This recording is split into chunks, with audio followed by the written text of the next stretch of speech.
Magandang gabi.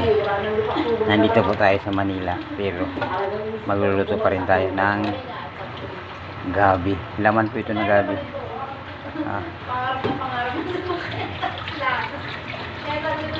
Kumukulo na. Daming laman yan.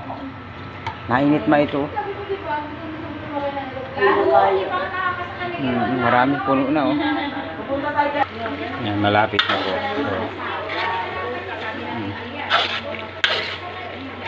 Ito ay laman na may kasamang tangkay. Ang tawag sa amin ay paklang. Lapit na, lalagyan natin ng kakanggata. Nilagyan na natin ng kakanggata. Pag naglangis-langis na yan, pag natuyo na yan, tapos na. Yan. Tapos na. Salamat po sa panunod. Purahin po kayo ng Panginoon.